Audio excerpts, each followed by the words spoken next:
अस्सलाम वालेकुम dear student. आज हमने इंडस्ट्रियल इफ्लुएंट के टॉपिक को कंप्लीट करना है, साथ में हमने पढ़ना है डोमेस्टिक इफ्लुएंट्स थोड़ा सा।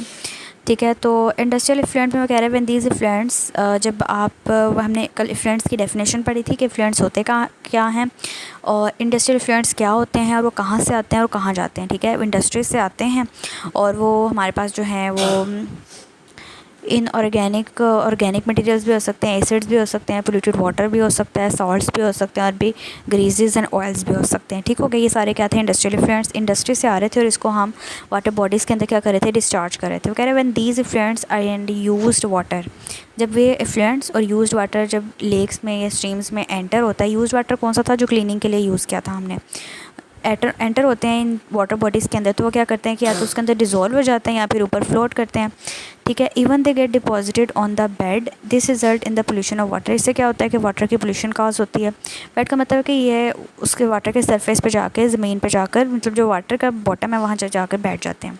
अब क्या कैसे कैसे जो है वो पोल्यूशन कॉज कर रहे होते हैं? तो ये कि दे डिटोरिएट, इफेक्ट्स क्या हो रहे होते हैं? इधर आप लिखोगे effect of industrial effluent on water. तो सबसे पहले तो है quality of water. Quality of water जो है उसको डिटोरिएट करेगा। इस पैराग्राफ के ऊपर यहाँ ये this results in the pollution of water के पहले आपने हेडिंग देनी है effect of industrial effluents on water. ठीक है, ए वाला इफेक्ट आपने लिखना है।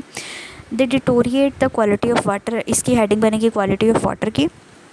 वाटर की जो क्वालिटी होती है उसको कम कर देते हैं। डिटोरिएट का मतलब ऐसे होता है कम कर देना। ठीक है, किसी चीज़ की कमी हो जाना किसी चीज़ के अंदर। ठीक है, तो क्वालिटी कम हो जाती है वाटर की। They reduce the quantity of dissolve oxygen. अब यहाँ पर आप हेडिंग दोगे डिजोल्व ऑक्सीजन की। डिजोल्व ऑक्सीजन की क्वांटिटी कम हो जाएगी क्योंकि इफ्लुएंट्स की वजह से उसके अंदर क्या होगा कि एक्वेटिक लाइफ और इकोसिस्टम डिस्टर्ब हो जाएगा। उसके ऊपर एल्गी ग्रो करना शुरू कर देगी। वो एल्गी क्या करेगी कि ऊपर से जो है वो जब ब्लॉक कर देगी ना वाटर के सरफेस को, तो नीचे प्लांट्स की डेथ होना शुरू हो जाएगी, जिसकी वजह से ऑक्सीजन कम हो जाएगी। दे कैन ऑल्सो सीप down and affect the ground water deposit. अब आप लिखोगे affect on the ground water, जो ज़मीन के नीचे पानी होता है उसको भी वो अफेक्ट करते हैं। ठीक है, क्योंकि इफ्लुएंट्स जो हैं वो ज़मीन के नीचे, जब जो बॉटम के ऊपर होते हैं वाटर के जो बेड्स पर होते हैं, वो क्या करते हैं? ज़मीन के नीचे चले जाते हैं और वहाँ पर भी जाकर जो है वो उस वाटर को भी अफेक्ट करते हैं। They contaminate the water deposits. Contaminate का मतलब होता है किसी चीज़ को गंदा करना। ठीक है, when this water is used by human beings it causes serious disease. फिर वही वाटर जब हम क्योंकि हमने अपने घर में मोटर्स लगाई होती हैं, ठीक है, जिनको इलेक्ट्रिक मोटर, जिनसे हमें पानी आ रहा होता है। अब वो पानी भी ज़मीन का वाला पानी ही उस मोटर ने खींच कर ऊपर लेकर आना है ना, जो हमारे टैप्स के अंदर आता है। तो अब वो वाटर भी पोल्यूट हो चुका हुआ है। ठीक है, तो उससे क्या होगा कि वो डिज़ीज़ काज करेगा, कैंसर की या फिर गैस्ट्रो। गैस्ट्रो का मतलब होता है ऐसी डिज़ीज़ जो पेट से रिलेटेड होती हैं। ठीक है, जैसे डायरिया की डिज़ीज़ है वो गंदा पानी पीने की वजह से होती है। ठीक है, इस तरह बहुत सी डिज़ीज़ जो हैं वो टाइफाइड नहीं सॉरी ये जो हेपेटाइटिस की डिज़ीज़ होती है ये भी गंदे पानी की वजह से होती है। ठीक है, दिस पोल्यूटेड वाटर डैमेजेस। अब फिर ये सॉइल को भी डैमेज करता है, क्रॉप्स को भी डैमेज करता है, प्लांट्स को भी और एनिमल्स को भी। नेक्स्ट है हैवी मेटल। अब इसके आप हेडिंग दोगे हैवी मेटल्स। अब इस वाटर के अंदर क्या होता है, इंडस्ट्रियल इफ्लुएंट्स के अंदर हैवी मेटल्स भी होते हैं, जैसे कैडमियम है, लेड है, मरकरी है। ये टॉक्सिक होते हैं। अच्छा, आपसे पूछ सकते हैं एमसीक्यू उसके अंदर के हैवी मेटल्स कौन कौन से होते हैं? तो cadmium, lead and mercury, these are 3 heavy metals. ये टॉक्सिक होते हैं, यानी ऐसी चीज़ जो माइन्यूट क्वांटिटी में हम लेते हैं वो हमारी बॉडी के अंदर रहती है फॉर द टाइम बिंग, और जब उसकी क्वांटिटी बहुत ज़्यादा हो जाती है तो वो हमारे लिए क्या हो जाती है? जानलेवा हो जाती है। And health hazards for human being. Hazard का मतलब होता है ख़तरा, और इंसानी जान के लिए क्या है? ख़तरा है।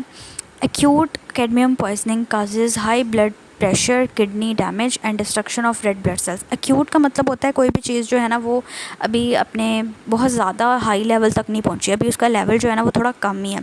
ठीक है, लेकिन वो हमारी बॉडी के अंदर है, तो उसकी वजह से क्या होता है कि हमारे ब्लड प्रेशर जो है उसकी प्रॉब्लम आ जाती है, किडनी की प्रॉब्लम्स आ जाती हैं और डिस्ट्रक्शन होना शुरू हो जाती है, यानी रेड ब्लड सेल्स जो हैं उनके डेड होने लग पड़ते हैं।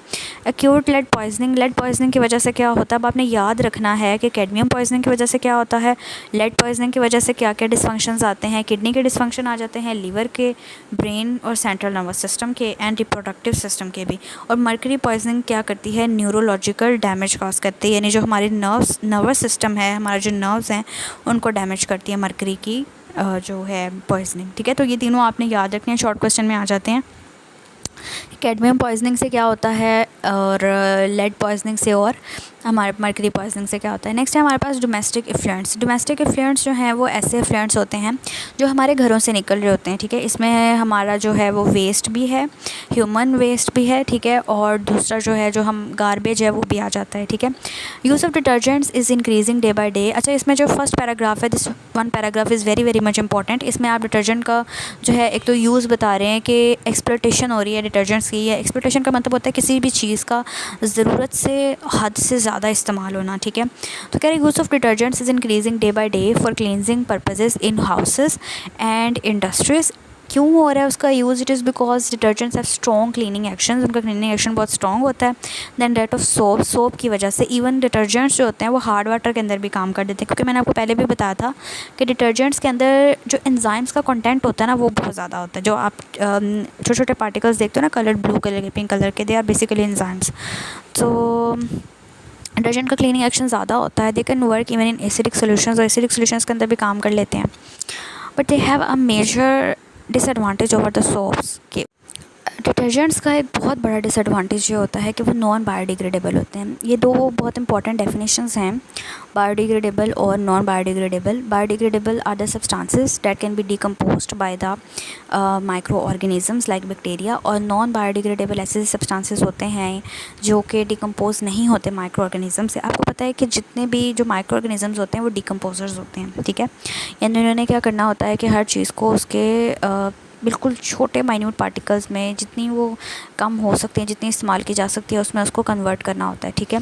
तो जो डिटर्जेंट्स होते हैं वो नॉन बायोडिग्रेडेबल होते हैं, यानी जो डिटर्जेंट्स की चीज़ें होती हैं वो क्या करती हैं कि आप उसको डिग्रेड नहीं कर सकते, ठीक है, यानी आप उसको ख़त्म नहीं कर सकते, फिनिश नहीं कर सकते। अब यहाँ पर जो है वो ये जो नेक्स्ट लाइन स्टार्ट हो रही है, ये तो नॉन बायोडिग्रेडेबल की डेफिनेशन थी लाइक बैक्टीरिया तक। नेक्स्ट जो आपकी लाइन स्टार्ट हो रही है ये डोमेस्टिक इफ्लुएंट की डेफिनेशन है, ठीक है। When household water containing detergents is discharge in streams, ponds, lakes and rivers, it causes water pollution. Domestic effluents में क्या चीज़ है? मेन डिटर्जेंट्स हैं, ठीक है। वो क्या करते हैं कि जब वो स्ट्रीम्स, लेक्स और पॉन्ड्स में एंटर होते हैं तो क्या काज करते हैं? वाटर पोल्यूशन काज करते हैं। अब यहाँ पर इसके ऊपर आपने हेडिंग देनी है, अभी इसके इफेक्ट्स शुरू हो रहे हैं। तो पहले आप लिखोगे इफेक्ट्स ऑफ डोमेस्टिक इफ्लुएंट्स। तो पहला इफेक्ट क्या है? एक्वेटिक लाइफ के ऊपर है। Detergent remains in the water, detergent water में रहते हैं, ठीक है, लॉन्ग टाइम के लिए रहते हैं, और वाटर को एक्वेटिक लाइफ के लिए क्या करते हैं? अनफिट कर देते हैं, ठीक है, गैर मुनासिब कर देते हैं। The phosphate salts present in detergent cause rapid growth of algae. जो फास्फेट साल्ट्स होते हैं डिटर्जेंट्स के अंदर, ठीक है, वो क्या करते हैं? एल्गी की ग्रोथ करवाते हैं वाटर बॉडीज़ के अंदर, जो क्या करते हैं कि वाटर के सरफेस के ऊपर फ्लोट करती है। फ्लोट यानी कि उसके ऊपर ऊपर रहती है, ठीक है।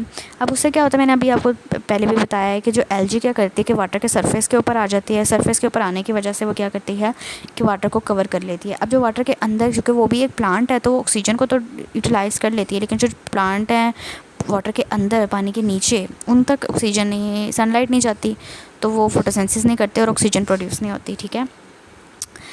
This plants ultimately die. अब जो नीचे प्लांट्स हैं वो क्या करते हैं? अल्टीमेटली डाई कर जाते हैं और डिके कर जाते हैं। Decaying plant being biodegradable consume oxygen. अब वो जो डिके प्लांट्स होते हैं ना वो बायोडिग्रेडेबल होते हैं, तो वो क्या करते हैं कि जो उनके ऊपर बैक्टीरियाज एक्ट कर रहे होते हैं वो एरोबिक बैक्टीरियाज भी होते हैं और कुछ एनारोबिक भी होते हैं। तो जो एरोबिक बैक्टीरियाज होते हैं वो ऑक्सीजन को यूटिलाइज़ कर लेते हैं वाटर के अंदर, और इस तरह क्या होता है कि वाटर के अंदर डिप्रेशन हो जाती है ऑक्सीजन की और एक्वेटिक लाइफ की डेथ होने लग पड़ती है, ठीक हो गया।